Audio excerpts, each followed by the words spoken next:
ನಮಸ್ಕಾರ ಸ್ನೇಹಿತರೆ, ಮತ್ತೊಮ್ಮೆ ನಿಮ್ಮೆಲ್ಲರಿಗೂ ಕನ್ನಡ ಮಾಸ್ಟರ್ ಯೂಟ್ಯೂಬ್ ಚಾನಲ್ಗೆ ಸ್ವಾಗತ. ಒಂದು ವೇಳೆ ನೀವು ನಿಮ್ಮ ಜೀವನದಲ್ಲಿ ಹೊಸದಾಗಿ ಏನಾದರೂ ಕಲಿಯಲು ಇಷ್ಟಪಡೋದಾದರೆ ಚಾನಲ್ಗೆ ಖಂಡಿತ ಸಬ್ಸ್ಕ್ರೈಬ್ ಮಾಡ್ಕೊಳ್ಳಿ. ಒಂದು ವೇಳೆ ನಿಮಗೂ ಸಹ ರಾತ್ರಿಯ ಈ ಒಂದು ವಿಶೇಷವಾದ ಸಮಯದಲ್ಲಿ ಎಚ್ಚರಿಕೆ ಆಗ್ತಾ ಇದ್ದರೆ ತುಂಬಾ ಜಾಗರೂಕರಾಗಿರಿ. ನಿದ್ರೆಯು ನಮ್ಮೆಲ್ಲರ ಜೀವನದ ಅವಿಭಾಜ್ಯ ಅಂಗವೇ ಸರಿ. ಇದು ಕೇವಲ ಶಾರೀರಿಕವಷ್ಟೇ ಅಲ್ಲ, ಮಾನಸಿಕ ರೂಪದಲ್ಲೂ ಸಹ ತುಂಬ ಆರೋಗ್ಯಕರವಾಗಿದೆ. ಸ್ನೇಹಿತರೆ, ಒಳ್ಳೆಯ ಜಾಗರಣೆ ನಮ್ಮ ಜೀವನದ ವಿಕಾಸವಾಗಲಿ ಮತ್ತು ಜೀವನದಲ್ಲಿ ಯಶಸ್ಸಿಗಾಗಿ ತುಂಬಾ ಇಂಪಾರ್ಟೆಂಟ್ ಇದೆ. ಒಂದು ಮಾಹಿತಿಯ ಅನುಸಾರವಾಗಿ ರಾತ್ರಿ ಮೊದಲನೆಯ ಸಮಯದಲ್ಲಿ ಮಲಗಿಕೊಳ್ಳಬೇಕು ಮತ್ತು ಬ್ರಹ್ಮ ಮುಹೂರ್ತದಲ್ಲಿ ಎದ್ದೇಳಬೇಕು. ಆದರೆ ಆಧುನಿಕ ಜೀವನ ಶೈಲಿಯ ಕಾರಣದಿಂದಾಗಿ ಈ ರೀತಿ ಮಾಡಲು ಸಾಧ್ಯವಾಗ್ತಾ ಇಲ್ಲ. ಎಲ್ಲಕ್ಕಿಂತ ಬೇಗನೆ ಮೊದಲಿಗೆ ನಿದ್ರೆ ಮಾಡಬೇಕಂದ್ರೆ ಈ ಸೋಷಿಯಲ್ ಮೀಡಿಯಾದಂಥ ವಿಷಯಗಳು ನಿದ್ರೆ ಕೂಡ ಮಾಡಲು ಬಿಡೋದಿಲ್ಲ. ತುಂಬ ಜನ ತಡರಾತ್ರಿ ನಿದ್ರೆ ಮಾಡಲು ಪ್ರಯತ್ನ ಮಾಡ್ತಾರೆ. ಆದರೆ ಯಾವಾಗ ಹೇಗೆ ಅವರಿಗೆ ಎಚ್ಚರ ಆಗುತ್ತೋ ಆಗ ಅವರು ಬೆಚ್ಚಿ ಬೀಳ್ತಾರೆ. ಯಾಕಂದರೆ ಒಮ್ಮೆ ನಿದ್ರೆಯಿಂದ ಎಚ್ಚರ ಆದರೆ ಮರಳಿ ಮಲಗಿಕೊಳ್ಳಲು ತುಂಬ ಕಷ್ಟ ಆಗುತ್ತದೆ. ನಮ್ಮ ವಿಜ್ಞಾನವು ಹೇಳುವ ಪ್ರಕಾರ ರಾತ್ರಿಯ 3ನೇ ಭಾಗದಲ್ಲಿ ನಿದ್ರೆಯು 1ನೇ ಚರಣದಿಂದ 2ನೇ ಚರಣಕ್ಕೆ ಪ್ರವೇಶ ಮಾಡುತ್ತದೆ. ತುಂಬ ಹಗುರವೂ ಆಗುತ್ತದೆ. ಈ ಒಂದು ಕಾರಣದಿಂದಾಗಿ ತುಂಬ ಜನ ನಿದ್ರೆಯಿಂದ ಎಚ್ಚರಿತವಾಗ್ತಾರೆ. ನಿದ್ರೆಯು ಪೂರ್ಣವಾಗಲಿಲ್ಲ ಅಂದರೆ ಆರೋಗ್ಯಕ್ಕೆ ಸಂಬಂಧಪಟ್ಟಂಥ ಹಲವಾರು ಸಮಸ್ಯೆಗಳು ಸಹ ಹುಟ್ಟುತ್ತವೆ. ಇಲ್ಲಂತೂ ಬೇರೆ ಸಮಯಗಳಲ್ಲಿ ಎಚ್ಚರ ಆಗೋದು ದೊಡ್ಡದಾಗಿರುವ ವಿಷಯವಲ್ಲ. ಆದರೆ ಪ್ರತಿದಿನ ನಿಮಗೇನಾದರೂ ಯಾವುದಾದ್ರೂ ಒಂದು ವಿಶೇಷವಾದ ಸಮಯದಲ್ಲಿ ಎಚ್ಚರ ಆಗ್ತಾ ಇದ್ದರೆ ಇದನ್ನು ನೀವು ನಿರ್ಲಕ್ಷ್ಯ ಮಾಡಬೇಡಿ. ಇದೇನು ಸಾಮಾನ್ಯವಾದ ವಿಷಯವಲ್ಲ. ಈ ಜಗತ್ತಿನಲ್ಲಿ ವ್ಯಕ್ತಿಯೊಡನೆ ಯಾವುದೇ ಘಟನೆಗಳು ಸುಮ್ಮನೆ ನಡೆಯೋದಿಲ್ಲ. ಇಲ್ಲಿಯ ತನಕ ನೀವು ಕನಸಿನಲ್ಲಿ ಕಾಣುವಂಥ ಕೆಲವು ವಿಷಯಗಳಿಗೂ ಕೂಡ ಯಾವುದಾದ್ರೂ ಒಂದು ಸಂಬಂಧ ಇದ್ದೇ ಇರುತ್ತೆ. ನಿದ್ರೆಯಿಂದ ಎಚ್ಚರ ಆಗೋದು ನಿಮ್ಮ ಜೀವನದಲ್ಲಿ ಬಂದಿರುವಂಥ ಬದಲಾವಣೆಗಳನ್ನು ಸೂಚಿಸುತ್ತದೆ. ಇದನ್ನು ಹಗುರವಾಗಿ ತೆಗೆದುಕೊಂಡರೆ ನಿಮಗೆ ಭಾರವಾಗಬಹುದು. ಒಂದು ವೇಳೆ ನಿಮ್ಮೊಡನೆಯೂ ಸಹ ಈ ರೀತಿ ಆಗ್ತಾ ಇದ್ದರೆ ಈ ವಿಡಿಯೋ ನಿಮಗೋಸ್ಕರನೇ ಇದೆ ಅಂತಲೇ ಅರ್ಥ ಮಾಡ್ಕೊಳ್ಳಿ. ಇದನ್ನು ಕೊನೆಯವರೆಗೆ ನೋಡಿರಿ ಮತ್ತು ಇದರ ಹಿಂದೆ ಇರುವಂಥ ನಿಜವಾದ ಸತ್ಯವನ್ನು ತಿಳಿದುಕೊಳ್ಳಿ. ಎಲ್ಲಕ್ಕಿಂತ ಮೊದಲು ವಿಡಿಯೋವನ್ನು ಲೈಕ್ ಮಾಡಿ, ಭಕ್ತಿಯಿಂದ ನಿಮ್ಮ ಇಷ್ಟ ದೇವರ ಹೆಸರನ್ನು ಕಾಮೆಂಟ್ ಬಾಕ್ಸ್ನಲ್ಲಿ ಬರೆದು ಜೈಕಾರ ಹಾಕಿರಿ. ಒಂದು ವೇಳೆ ನೀವು ಬೇಗನೆ ನಿದ್ರೆ ಮಾಡಲು ಇಷ್ಟಪಡ್ತಾ ಇದ್ದರೆ, ಒಂದು ವೇಳೆ ನಿಮಗೆ ರಾತ್ರಿ 9 ಗಂಟೆಯಿಂದ 11 ಗಂಟೆಯ ಒಳಗಡೆ ನಿದ್ರೆ ಬರ್ತಾ ಇಲ್ಲ ಅಂದರೆ ಇಲ್ಲಿ ನಿಮಗೆ ಯಾವುದೋ ಒಂದು ರೀತಿಯ ಚಿಂತೆ ಕಾಡ್ತಾ ಇರಬಹುದು. ನೀವು ಮಾನಸಿಕವಾದ ಚಿಂತೆಯಲ್ಲಿ ಇರಬಹುದು. ಸುಖಮಯವಾದ ನಿದ್ರೆ ಮತ್ತು ಚಿಂತೆ ಇವೆರಡೂ ಒಂದಕ್ಕೊಂದು ದೊಡ್ಡದಾಗಿರುವ ಶತ್ರುಗಳಾಗಿವೆ. ಯಾವಾಗ ನಿಮ್ಮ ಮನಸ್ಸಿನಲ್ಲಿ ಚಿಂತೆಗಳು ಇರೋದಿಲ್ವೋ ಆಗ ನಿಮಗೆ ಒಳ್ಳೆಯ ನಿದ್ರೆ ಬರುತ್ತದೆ. ಇದಕ್ಕಾಗಿ ನೀವು ಧ್ಯಾನವನ್ನು ಮಾಡಬೇಕು. ನಿಮ್ಮ ಚಿತ್ತವನ್ನು ಏಕಾಗ್ರತೆಯಲ್ಲಿ ಇಡಿಸಬೇಕು. ನೀವು ಸ್ವಚ್ಛವಾದ ನೀರಿನಿಂದ ಮುಖವನ್ನು ತೊಳೆದುಕೊಂಡು ಸಕಾರಾತ್ಮಕ ಮಂತ್ರಗಳ ಜಪವನ್ನು ಮಾಡಿರಿ. ನೀವು ನಿಮ್ಮ ಜೀವನದಲ್ಲಿ ಇರುವಂಥ ಸಂತೋಷವಾದ ಕ್ಷಣಗಳನ್ನು ನೆನೆಯಿರಿ. ಈ ರೀತಿಯಾಗಿ ನಿಮ್ಮ ಹೃದಯವನ್ನು ಕರಗಿಸಿ ಮನಸ್ಸನ್ನು ಶಾಂತಗೊಳಿಸಬಹುದು. ಇದರಿಂದ ನಿಮಗೆ ಚಿಂತೆಯಿಂದ ಮುಕ್ತಿ ಸಿಗೋದಷ್ಟೇ ಅಲ್ಲದೆ ನಿಮಗೆ ಒಂದು ಒಳ್ಳೆಯ ನಿದ್ರೆ ಕೂಡ ಹತ್ತುತ್ತದೆ. ಇದೇ ರೀತಿಯಾಗಿ ನೀವು ಮಲಗಿಕೊಂಡಾಗ ರಾತ್ರಿ 11 ಗಂಟೆಯಿಂದ ಮಧ್ಯರಾತ್ರಿ 1 ಗಂಟೆಯ ಮಧ್ಯೆ ನಿಮಗೆ ಎಚ್ಚರ ಆದರೆ ಇಲ್ಲಿಯೂ ಸಹ ನೀವು ಯಾವುದೋ ಒಂದು ದೊಡ್ಡದಾಗಿರುವ ವಿಷಯದ ಬಗ್ಗೆ ಚಿಂತೆ ಮಾಡ್ತಾ ಇದ್ದೀರಾ ಅಂತಲೇ ಅರ್ಥ. ಇಲ್ಲಿ ನಿಮ್ಮ ಮೇಲೆ ನಿಮಗೆ ನಂಬಿಕೆ ಬರಬೇಕು. ಇಲ್ಲಿ ಏನೇ ಆದರೂ ಅದು ನಡೆಯುತ್ತದೆ. ಚಿಂತೆಯು ಬೆಂಕಿಯಲ್ಲಿ ಸುಟ್ಟು ಹೋದರೆ ಯಾವ ನಷ್ಟ ನಿಮಗೆ ಆಗೋದಿಲ್ಲ. ಇದರ ಬದಲಿಗೆ ನೀವು ಆರೋಗ್ಯಕರವಾದ ನಿದ್ರೆಯನ್ನು ಮಾಡಿರಿ. ಮುಂಜಾನೆ ಸುಖಮಯವಾಗಿ ಎದ್ದು ಒಳ್ಳೆಯ ಮನಸ್ಸಿನಿಂದ ನಿಮ್ಮ ಸಮಸ್ಯೆಗಳನ್ನು ದೂರ ಮಾಡುವಂಥ ಸಾಮರ್ಥ್ಯವು ನಿಮಗೆ ಸಿಗುತ್ತದೆ. ಒಂದು ವೇಳೆ ಇಂಥ ಚಿಂತೆಯ ವಿಷಯಗಳು ನಿಮ್ಮನ್ನು ಕಾಡುತ್ತಿಲ್ಲ ಅಂದರೆ ಒಂದು ಮಾತಿನ ಪ್ರಕಾರ ರಾತ್ರಿ 11 ಗಂಟೆಯ ಅಕ್ಕಪಕ್ಕದಲ್ಲಿ ನಿಮಗೆ ಎಚ್ಚರ ಆಗ್ತಾ ಇದ್ದರೆ ಈ ಮಾತಿನ ಅರ್ಥ ಯಾವುದೋ ಒಂದು ಅದೃಶ್ಯವಾದ ಶಕ್ತಿಯು ನಿಮ್ಮನ್ನು ಸಂಪರ್ಕಿಸುವ ಪ್ರಯತ್ನ ಮಾಡುತ್ತಿರುತ್ತದೆ. ಇದು ನಿಮ್ಮ ಜೀವನದ ಉದ್ದೇಶಗಳನ್ನು ತಿಳಿಸಲು ನಿಮ್ಮನ್ನು ಎಚ್ಚರಿಸುತ್ತಿರುತ್ತದೆ. ಇದರಿಂದ ನಿಮಗೆ ಸಮಸ್ಯೆಗಳು ಕೂಡ ಉಂಟಾಗಬಹುದು.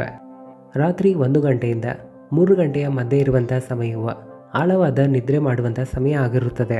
ಒಂದು ವೇಳೆ ಈ ಸಮಯದಲ್ಲಿ ಅಚಾನಕವಾಗಿ ನಿಮಗೆ ಎಚ್ಚರ ಆದರೆ ಈ ಮಾತಿನ ಅರ್ಥ ನಿಮ್ಮ ಲಿವರ್ ಅಂದರೆ ನಿಮ್ಮ ಯಕೃತ್ತು ಸರಿಯಾಗಿ ತನ್ನ ಕೆಲಸ ಮಾಡ್ತಾ ಇರೋದಿಲ್ಲ.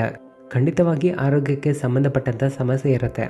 ಒಂದು ವೇಳೆ ತುಂಬ ವಿಷಯಗಳನ್ನು ನಿಮ್ಮ ಮನಸ್ಸಿನಲ್ಲಿ ನೀವು ಮುಚ್ಚಿ ಇಟ್ಟಿದ್ರೆ ಅವುಗಳನ್ನು ಬೇರೆಯವರಿಗೆ ಹೇಳಲು ನಿಮ್ಮಿಂದ ಸಾಧ್ಯವಾಗ್ತಿಲ್ಲ ಅಂದರೆ ಸಿಟ್ಟು, ಕೋಪ ನಿಮ್ಮ ಮನಸ್ಸಿನಲ್ಲಿದ್ದರೆ ಆಗ ಮಾತ್ರ ಈ ರೀತಿ ಆಗ್ತಾ ಇರುತ್ತೆ. ಇಂಥ ಸ್ಥಿತಿಯಲ್ಲಿ ಸ್ವಲ್ಪ ತಣ್ಣಗಿರುವಂಥ ನೀರನ್ನು ಕುಡಿದು ಧ್ಯಾನ ಮಾಡಿರಿ. ಈಶ್ವರನ ನಾಮಸ್ಮರಣೆಯನ್ನು ಮಾಡಿರಿ. ನಂಬಿಕೆ ಇಡಿ, ಮರಳಿ ಜೀವನದಲ್ಲಿ ನೆಮ್ಮದಿ ಬರುತ್ತದೆ. ಒಂದು ಮಾಹಿತಿಯ ಅನುಸಾರವಾಗಿ ರಾತ್ರಿ 12 ಗಂಟೆಯಿಂದ 1 ಗಂಟೆಯ ಮಧ್ಯೆ ನೀವು ಯಾವುದಾದ್ರೂ ಕನಸುಗಳನ್ನು ಕಾಣ್ತಾ ಇದ್ದರೆ ಆ ಕನಸು ಮುಂಬರುವಂಥ 3 ವರ್ಷಗಳಲ್ಲಿ ನಿಜಾನೂ ಆಗಬಹುದು. ಒಂದು ಮಾಹಿತಿಯ ಪ್ರಕಾರ ರಾತ್ರಿ 2 ಗಂಟೆಯಿಂದ 1 ಗಂಟೆಯ ಮಧ್ಯೆ ಕಂಡಿರುವಂಥ ಕನಸುಗಳು ವರ್ಷ ಮುಗಿಯೋದ್ರಲ್ಲಿ ನಿಜ ಆಗುತ್ತವೆ ಅನ್ನೋ ನಂಬಿಕೆ ಕೂಡ ಇರುತ್ತೆ. ಒಂದು ವೇಳೆ ನಿಮಗೇನಾದರೂ ರಾತ್ರಿ ಸರಿಯಾಗಿ 3 ಗಂಟೆಗೆ ಎಚ್ಚರ ಆಗ್ತಾಯಿದ್ರೆ ಈ ಮಾತಿನ ಅರ್ಥ ಜಗತ್ತಿನಲ್ಲಿರುವಂಥ ದಿವ್ಯ ಶಕ್ತಿಗಳು ನೀವು ಎಚ್ಚರ ಆಗಲಿ ಅಂತ ಇಷ್ಟಪಡುತ್ತಿರುತ್ತವೆ. ಇಲ್ಲಿ ಭಗವಂತನ ಆರಾಧನೆಯನ್ನು ಮಾಡಿರಿ. ಯಾಕಂದರೆ ಹಲವಾರು ದಿವ್ಯ ಶಕ್ತಿಗಳು ನಿಮ್ಮನ್ನು ಭೇಟಿಯಾಗಲು ನಿಮ್ಮನ್ನು ಸೇರಲು ಇಷ್ಟಪಡುತ್ತಿರುತ್ತವೆ. ಒಂದು ವೇಳೆ ನಿಮಗೇನಾದರೂ ರಾತ್ರಿ 3 ಗಂಟೆಯಿಂದ 5 ಗಂಟೆ ಮಧ್ಯೆ ಎಚ್ಚರ ಆಗ್ತಾಯಿದ್ರೆ ಸ್ವಲ್ಪ ಎಚ್ಚರವಾಗಿರಿ. ಇಲ್ಲಿ ನಿಮಗೆ ಶ್ವಾಸಕೋಶದ ಸಮಸ್ಯೆ ಇರಬಹುದು ಅಥವಾ ಯಾವುದೋ ಶಕ್ತಿಯ ಪ್ರಭಾವದಿಂದ ಈ ರೀತಿ ಆಗ್ತಾ ಇರಬಹುದು. ಮುಂಜಾನೆ 5 ಗಂಟೆಯಿಂದ 3 ಗಂಟೆಯ ಮಧ್ಯೆ ಇರುವಂಥ ಸಮಯವನ್ನು ಅಮೃತ ಗಳಿಗೆ ಅಥವಾ ಅಮೃತ ಸಮಯ ಅಂತ ಕರೆಯುತ್ತಾರೆ. ಈ ಸಮಯದಲ್ಲಿ ಹಲವಾರು ಅಲೌಕಿಕ ಶಕ್ತಿಗಳ ಪ್ರಭಾವ ಇರುತ್ತದೆ. ಇಲ್ಲಿ ಯಾವುದೋ ಅದೃಶ್ಯ ಶಕ್ತಿಗಳು ನಿಮ್ಮನ್ನು ಸಂಪರ್ಕಿಸುವ ಪ್ರಯತ್ನದಲ್ಲಿ ಇರುತ್ತವೆ. ಇವು ನಿಮ್ಮ ಜೀವನದ ಮೇಲೆ ತುಂಬ ಕಾಳಜಿಯನ್ನು ಇಟ್ಟಿರುತ್ತವೆ. ಯಾವತ್ತಿಗೂ ನಾವು ಒಳ್ಳೆಯ ಮಾರ್ಗದಲ್ಲಿ ನಡೆಯಲಿ ಅಂತ ಇವು ಇಷ್ಟಪಡುತ್ತವೆ. ಜೀವನದಲ್ಲಿ ಆಗುತ್ತಿರುವಂಥ ದೊಡ್ಡ ಬದಲಾವಣೆಗಳ ಸೂಚನೆಯನ್ನು ಇವು ಕೊಡುತ್ತವೆ.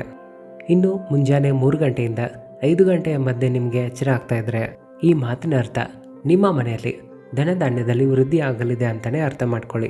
ನಿಮ್ಮ ಮನೆಗೆ ಸಂತೋಷಗಳ ಆಗಮನ ಆಗುತ್ತಿದೆ ಅಂತಲೇ ಅರ್ಥ ಮಾಡ್ಕೊಳ್ಳಿ. ಮುಂಜಾನೆ ಬೇಗನೆ ಎದ್ದೇಳುವುದು ಕೇವಲ ಮನಸ್ಸಿಗೆ ಮಾತ್ರವಲ್ಲ, ಆರೋಗ್ಯಕ್ಕೂ ಕೂಡ ತುಂಬ ಲಾಭದಾಯಕ ಆಗಿದೆ. ಮುಂಜಾನೆ ಬೇಗನೆ ಎದ್ದೇಳೋದ್ರಿಂದ ಧಾರ್ಮಿಕ ಲಾಭಗಳು ಕೂಡ ದೊರೆಯುತ್ತವೆ. ಈ ಸಮಯದಲ್ಲಿ ಎಚ್ಚರ ಆದಾಗ ಆಳವಾದ ಉಸಿರನ್ನು ತೆಗೆದುಕೊಳ್ಳಿ. ಸಾಧ್ಯವಾದಷ್ಟು ನಿಮ್ಮ ಮನಸ್ಸಿನಲ್ಲಿ ಸಕಾರಾತ್ಮಕ ಯೋಚನೆಗಳನ್ನು ಮಾಡಿರಿ. ಕೆಲವರಿಗಂತೂ ಬೇಗನೆ ಮುಂಜಾನೆ ಎದ್ದೇಳುವ ಹವ್ಯಾಸ ಇರುತ್ತದೆ. ಒಂದು ವೇಳೆ ಆಳವಾಗಿ ನೀವು ನಿದ್ರೆ ಮಾಡ್ತಾ ಇದ್ರೆ ಅಚಾನಕವಾಗಿ ಹೆದರಿಕೊಂಡು ನಿಮಗೆ ಮುಂಜಾನೆ 5 ಗಂಟೆಯಿಂದ 7 ಗಂಟೆಯ ಮಧ್ಯೆ ಎಚ್ಚರ ಆದರೆ ಇಲ್ಲಿ ತುಂಬ ದುಃಖದಲ್ಲಿ ನೀವು ಇರ್ತೀರ ಅನ್ನೋದನ್ನು ಇದು ಸೂಚನೆ ಮಾಡುತ್ತದೆ. ಭಾವನಾತ್ಮಕ ದೃಷ್ಟಿಯಿಂದ ನೀವು ತುಂಬ ದುರ್ಬಲ ಆಗಿರ್ತೀರ. ಪ್ರತಿದಿನ 5 ಗಂಟೆಯಿಂದ 7 ಗಂಟೆಯ ಮಧ್ಯೆ ಎಚ್ಚರ ಆಗ್ತಾ ಇದ್ರೆ ಇಲ್ಲಿ ನೀವು ತುಂಬಾ ಕ್ರಿಯಾಶೀಲರಾಗಿದ್ದೀರಾ ಅನ್ನೋ ಕೂಡ ಸೂಚನೆ ಇರುತ್ತೆ. ಸಾಮಾನ್ಯವಾಗಿ ಇಲ್ಲಿ ನಿಮ್ಮ ಶಕ್ತಿಯ ಪ್ರಭಾವ ಹೆಚ್ಚಾಗಿರುತ್ತೆ. ಮುಂಜಾನೆ 5 ಗಂಟೆಯಿಂದ 7 ಗಂಟೆಯ ಮಧ್ಯೆ ಎದ್ದೇಳುವುದು ಒಳ್ಳೆಯ ಹವ್ಯಾಸ ಆಗಿದೆ. ಶಾಸ್ತ್ರಗಳ ಅನುಸಾರವಾಗಿ ಸೂರ್ಯ ಉದಯಿಸುವ ಮುನ್ನವೇ ಎಲ್ಲರೂ ಎದ್ದೇಳಬೇಕು.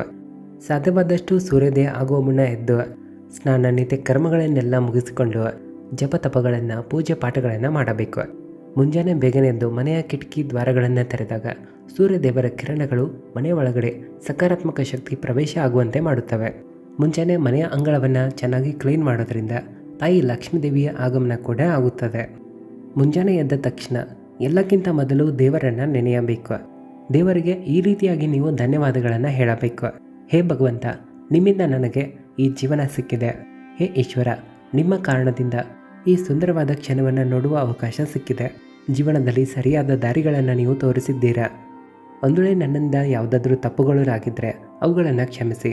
ನಂತರ ನೆಲದ ಮೇಲೆ ನಿಮ್ಮ ಪಾದಗಳನ್ನು ಇಡುವ ಮುನ್ನ ಭೂತಾಯಿಯ ಬಳಿ ಒಂದು ಪ್ರಾರ್ಥನೆಯನ್ನು ಮಾಡಿರಿ. ಹೇ ಭೂತಾಯಿ, ನನ್ನ ಪಾದಗಳನ್ನು ನಿಮ್ಮ ಮೇಲೆ ಸ್ಪರ್ಶಿಸಲು ಹೊರಟಿದ್ದೇನೆ.